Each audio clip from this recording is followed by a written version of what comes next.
draga braćo misnici, draga braćo i sestre, hodočasnici, štovatelji i Marijini, također i vi koji nas pratite preko elektronskih medija. Na početku ću jednu zgodu iz života ispričati.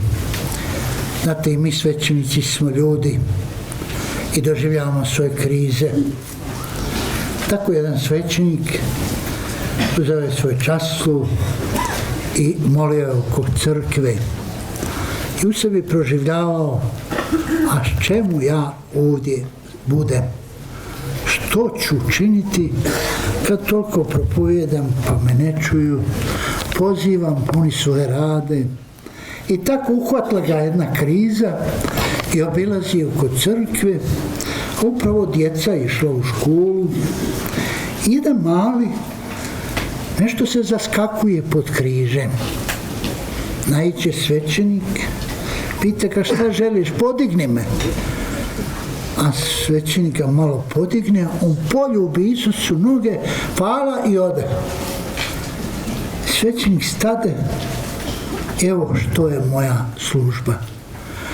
Dizati ljude da ljube Isusa. Ne da mene slušaju, nego da Isusa ljube.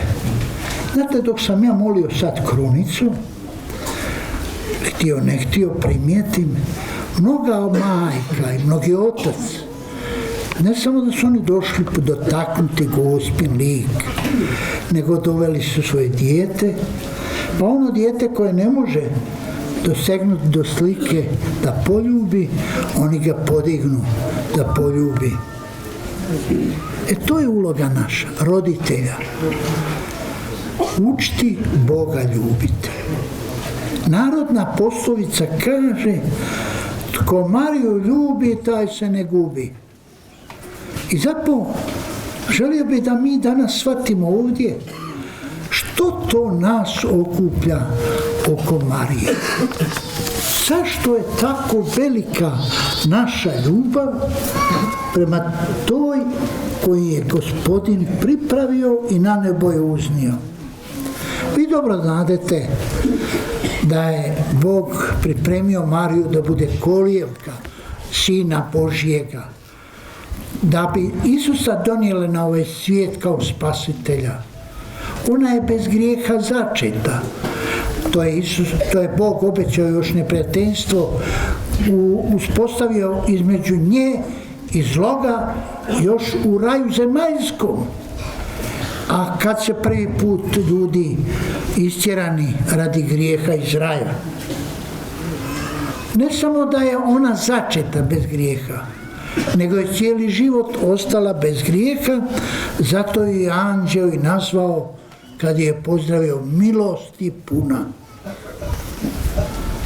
Ali toga, koga je ona nosila 9 mjeseci pod svojim srcem i rodila u Betlehemu, on je postao naš spasitelj.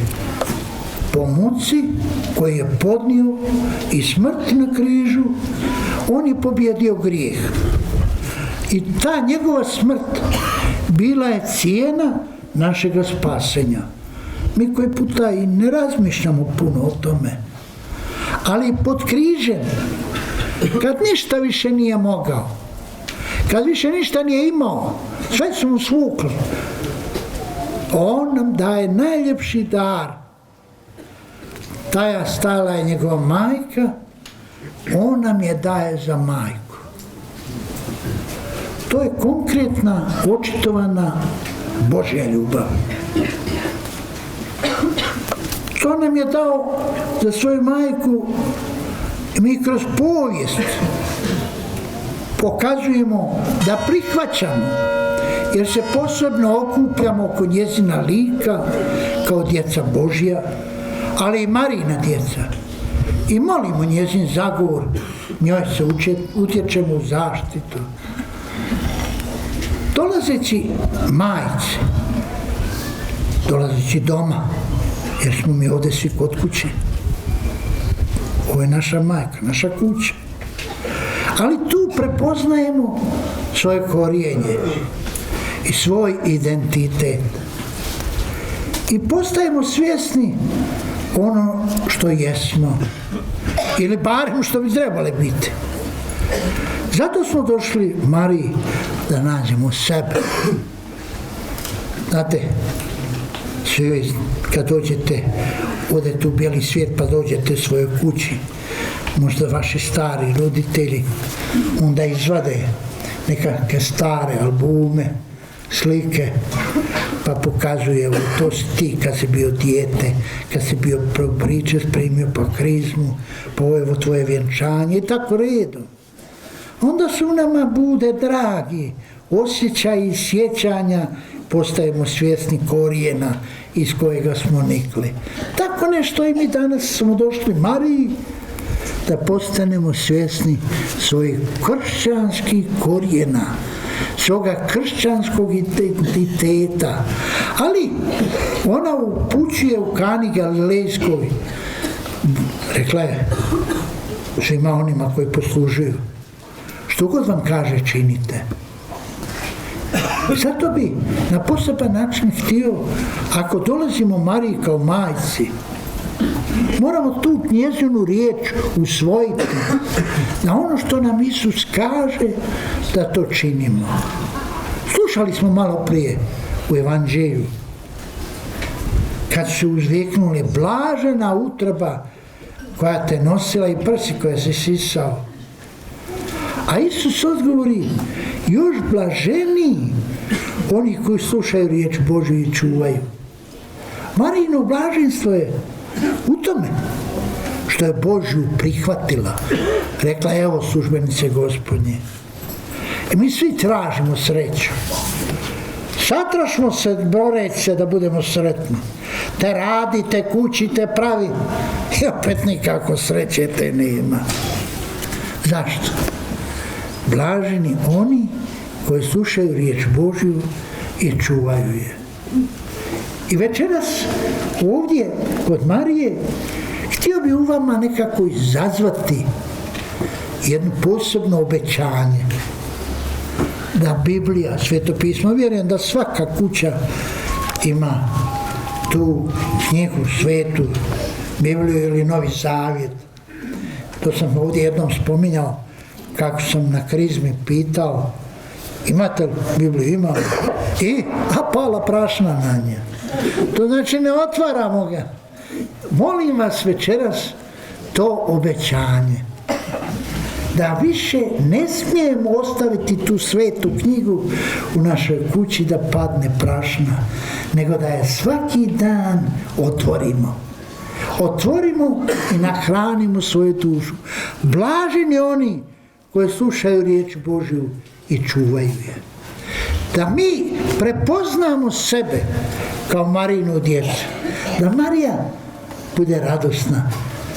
Vidi, poslušali su. Isusovu prihvaćaju i eno je žele živjeti.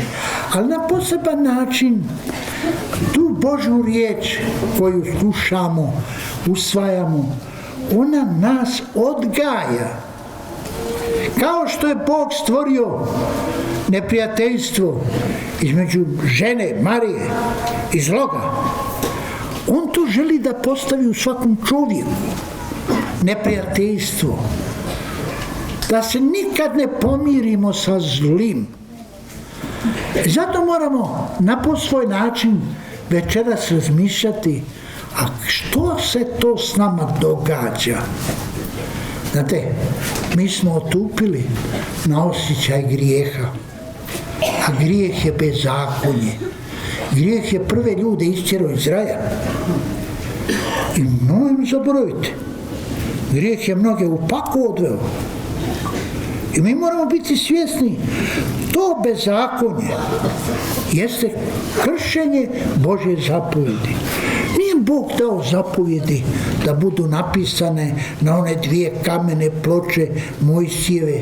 On je dao zapovjedi da se upišu u naše srce. Da zapravo usvojimo to kao putokaz života. Da mi shvatimo, Bog nas želi ovim putem voditi kako bi nas doveo u vječnost, u vječno kraljevstvo. Svi vi znadete što znače znakovi pored puta. Inače će zalutati ako ne pratiš te znakove. Ili da upotrebimo ta moderna sredstva koja uključimo u autu, pa ta tetka unutra priča kud ćeš putovati. Dakle, evo, nemamo baš te tetke koja će ne kazati, ali imamo savjest. Koja kaže, nemoj to je zlo. Ode od Boga. Dajmo jednom da ta savjest progovori, da je čujemo. Da je na neki način tako osjetljivi budemo da je čujemo. Ona je putokaz. Da bi stigli ono što toliko želimo, a to je biti sretni. Zato večeras želim nekako upozoriti na neke grijehe koji su se uvukli kao nešto normalno. Znate, Isus je tako jasno rekao, ja sam put, istina i život. On je putokaz. On je itekako onaj koji može ispuniti naš život. I tako osvjetlati naše srce svojim istinom. Jedan od vrlo bolnih grijeha jeste preljub. Toliki su urušeni brakovi. Što je? Ma nisu pripravni. Uletli su u zajedništvo, mislili su da je samo spolni odnos to na najvažniju braku. A zaboravili su da ljubav je puno veće i puno šire i puno zahtjevnije. Spolnost je jedan sastavni dio braka, darivanje u braku. Ali ako nisu naučili ljubiti, onda se to uruši. I što danas imamo? Kad je urušeno društvo, to nije čudno. Jer kad se uruši gnijezdo čovječanstva, onda se uruši i čovječanstvo. Ovdje ne bih htio nikoga okriviti, nego samo upozoriti. Pastir je dužan upozoriti. Za brak se valja pripraviti, ali zato treba shvatiti da zloupotreba spolnosti je grijeh. Grijeh bilo da se upotrebava prije braka, a pogotovo preljub u braku. I danas to smatra se normalnim. Još kako to fino kažu, pa svi tako rade, zašto ne bi ja? I zato moramo ovdje, kod Gospe koja nas uči borbi protiv grijeha, ozbiljno shvatiti da taj grijeh, zloupotreba spolnosti radi strasti, čovjeka ponižava. Joj, kako ovi krokodilske suze liju, kako je tamo bilo silovanje, kako je tamo zloupotrijebio dijete. Jasno, o tome se puno priča. A ne govori se o grijehu, da treba sačuvati vježbom, svladati strast. Zato čovjek ima pamet. Kod životinje je to instinkt. Ako čovjeka pamet, da on voljom i pameću gospodari svojim tijelom, da ne bude rob svoga tijela. A onda ovi mediji, novine i filmovi, šta veličaju? Veličaju upravo to, da se iživljava čovjek, da razulareno živi, da zapravo gazi vjernost. I to što gazi vjernost, to se u filmovima veliča. I šta trebamo? Pa vratiti se korijenima. Vratiti se onoj savjesti, ne nekoj tetki u autu koja priča, nego savjesti koja kaže čuvaj Božji zakon, preljub je grijeh, zloupotreba spolnosti je grijeh. I to treba ozbiljno odgajati, iz malena se trnoštri. Iz malena se uči kako je odgajati dostojanstvo čovjeka. To što je Sveti Pavao napisao da smo hram Duha Svetoga. Ma nije to priča, to je svetost. I zato je potrebno odgajati za tu vrijednu, dostojanstvenu krepost čistoće. Drugu jednu stvar koju osjećam zadnje vrijeme potrebu govoriti. Neću ja ovdje uspjeti sve obraditi. Ali ovo mi je divna prigoda da neke teme načne. I znate da sad obilazim po našim župama, evo samo ova 3 dana. U nedjelju sam bio na Kupresu, jučer u Zoviku, danas sam ovdje, a sutra sam u Sarajevu. Dakle, obilazim i poznam našu nadbiskupiju, ne samo našu. I što vidim? Nekako su uspjeli prekrižiti 4. Božju zapovjed. Poštuj oca i majku, da dugo živiš i dobro ti bude na zemlji. To je Božja zapovjed. Što je? Pa ti naši stari, napušteni, zapušteni, jest da su oni istrošeni. To ja mogu i po sebi primijetiti kako čovjek što stari postane čak grizaviji. To ne treba zamjeriti. Istroši se čovjek. I onda po stare dane počne biti pilt živce i koji put odija, stalno ponavlja. To sam ja jednoga staroga pitao, jel tebi to dodija kad stalno jedno te isto pričaš? Meni ne, jedino onim koji me slušaju. Dakle, to se u nama događa. Ali to su naši roditelji. I ne možemo to je bolno doživjeti kako je došlo do toga da zapuštamo te naše stare. Doduše ima i obratno. Čitao sam za vrijeme rata jednu knjigu koja je jedna kćerka koja se udala, napisala knjigu Mama, zašto te nisam pozvala na vjenčanje? Kad si mi bila najpotrebnija, tebi je bila draža marka, pa si ošla u Njemačku, mene si ostavila. Sad kad me ne trebaš, ja tebe ne zovem. Znate, to su bolne stvari. Poremetilo je to vrijednosti. Pa ima li išta vrijednije od djeteta? Ima li više vrijednije od čovjeka? Bog je radi čovjeka se utjelovio i na križu raspet i umro i uskrsnućem pobjedio da bi nama vratio dostojanstvo. I danas kršćanin ne smije zaboraviti tu Božju zapovjed. Nemojte da nas stignu suze gorke oni koji vereme da svoju djecu i unučad vide.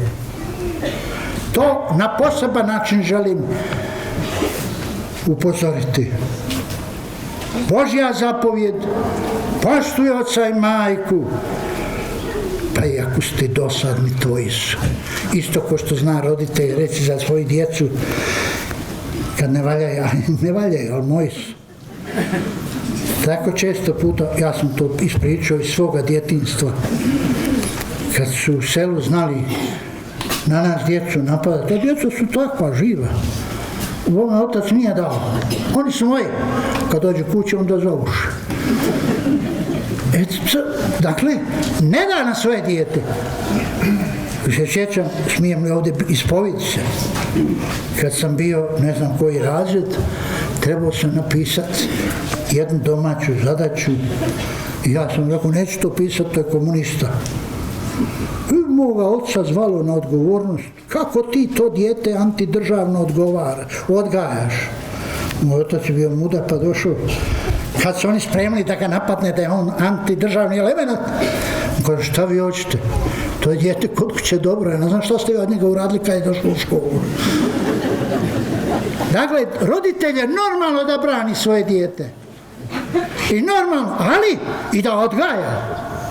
I da od njega traži, ne batinom, nego očinskom i istinski, tražeći zahtjevna ljubav odgaja. Na sljedeću stvar koju posebno osjećam zadnje vrijeme. Više laganje, varanje nije grijeh. Snađi se, to je bilo za vrijeme komunizma. Snađi se, a ostalo nažalost i danas. Kaže narodna, od laži se nije niko udavio. To znači, laž nije više grije. Ma što je to? Uvuklo se i u svetište. Ljudi jednostavno lažu, varaju, samo da njima dobro bude. A nikad laž ne može završiti, u njoj su kratke noge. I zato na poseban način želim upozoriti na tu nemilu pošast koja je zavladala u društvu, u politici, u medijima, pa i u školi se uči lažno. Jer politika tako traži. Nije vrijeme sad da o tome govorim, ali tako je to ružno kad preko medija i niko nije odgovarao što je lagao. Laž je postala svagdanja hrana u društvu. Moramo društvo ozdraviti. I zato na poseban način u nama mora se probuditi ta divna ljubav za istinu. I sljedeću stvar koju moramo u ovom društvu primijetiti, a to je lopovluk, krađa.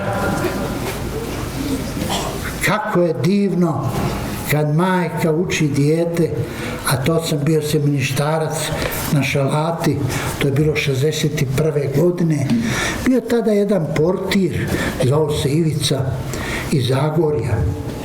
I on je nama pričao kako mu je mama rekla, sinek, za polić poštenje možeš izgubiti, za milione ga ne možeš kupiti. Poštenje je odraz čovjekovog dostojanstva. Danas poštenje je strana riječ. Više niko ne drži do poštenja.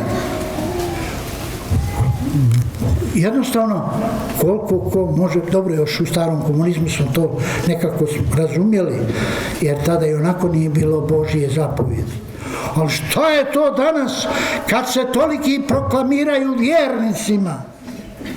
O jadna zemlja pokradena. Ne znaš ko više krade, onaj koji više ima i onaj koji više nema. Zato je grijeh krađe. Tuđa imovina uvijek je tuđa. Stvar vapi za gospodarom. I zato na poseban način ta riječ poštenje trebala bi ući kao normalno u formaciji čovjeka. I još jednu misao moram kazati. Mi svi znademo, vjernici smo, da sve što imamo Božji je dar. Sve što trebamo od Boga tražimo. Ali sam tužan kako je ušlo među nas, kršćane, sklonost Boga vrijeđati. Izgubili smo osjećaj svetog imena Božjega. Nije to samo psovati Boga, nego zloupotrebljavati Boga, kletva, proklinjanje. Bože, sad šta se sve čuje kad prolazim pojedinim mjestima. Dakle, nekako moramo shvatiti, valja vratiti se korijenima svetoga. I zato ovdje, svi vi koji pođete doma, bili ste kod majke, ona vam je rekla, Božju prihvatite. Nemojte da ta knjiga stoji u ćošku negdje i da prašna padne. Otvorite tu riječ Božju. Hranite svoju dušu. Ojačajte se protiv sklonosti na zlo. Nemojte se čuditi. Svi mi nosimo to krhkost.